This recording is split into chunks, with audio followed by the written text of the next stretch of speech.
Hunting, politics, domestic abuse, they are just some of the topics at the heart of the Jerry Cans music. On the lookout, you palo, you dear. On the lookout. The Nunavut band is cherished in Canada's far north for preserving the Inuktitut language and culture. This weekend, they are nominated for 2 Juno Awards for the very first time.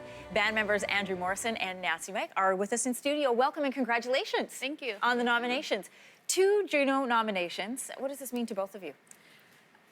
Personally, it's an amazing experience so far. We're all very excited, and without the support of people back home and all over Canada, we wouldn't be able to do this, and so we're very thankful.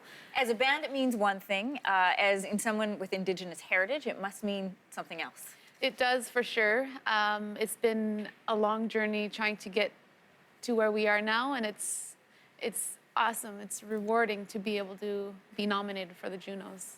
One of the things I found surprising about the Jerry Cans is you are the only one with an Indigenous background. I think you described it as we're a bunch of white dudes, but see ourselves as part of the Iqaluit community. Explain that, Andrew. Definitely a bunch of white dudes, for sure. Yeah, we all grew up in Iqaluit, and that's definitely the place that I call home, and that's, I know we're a mixed band for sure, but we do sing in Inuktitut, and that's something that's very important to us, and we definitely see ourselves as part of community life in Iqaluit, and we love to celebrate with the community. We're also there when not so great things happen. So we are very proud of that. And I think that especially with this Juno nomination stuff, there's been lots of congratulations and pride up north to see a band from a town of 8,000 people singing to the country, which is super cool. One of the things, Nancy, that I love how you describe this band is, you know, often we talk about up north, but it's from a southern perspective. And so we see it a certain way, but you are here to break all those stereotypes and to show us there's so much more. Mm-hmm. When we do our songwriting, we tend to write about the life that we live up there, the environment that we are surrounded by, and we try to tell the story in the truest way without stereotyping any kind of things that Southerners might see coming from.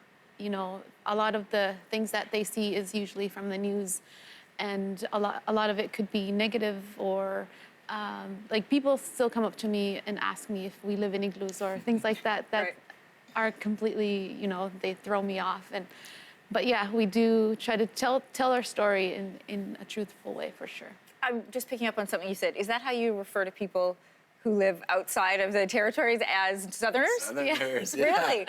Well, we love the motto, "We the North," like this Toronto motto. Like, yeah, well, actually, we the North. You actually are the North. Yeah, we're actually the North. You know, for people who are just getting to be familiar with the band, you two are a married couple, and you have 3 children. Mm-hmm. Mm-hmm. And the story of you learning Nancy's language, or the language of her father, is fantastic. Can you share that story with us? Well, it's kind of has lots of chapters, and it's a novel, and we don't have time for that. But yes, Nancy's father, late father, who's passed away now, was a full-time hunter and a unilingual Inuktitut speaker.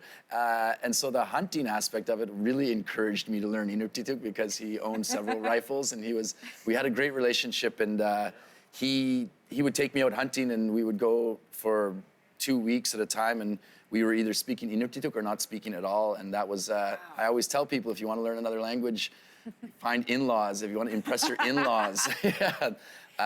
Yeah, so, and that's kind of how I learned, was from hanging out with her father, and there was lots of different stories about him, me making lots of mistakes, very embarrassing mistakes, and but yeah, he was a very important part of our songwriting too, and we tried to make sure that he's still present, and the language and the culture are still present in the music, because now we have 3 daughters, and we want to make sure that they understand where they come from and who they are. So, You have your own record label. Is there any pressure at all to switch over and record only in English? There has How do you fight it?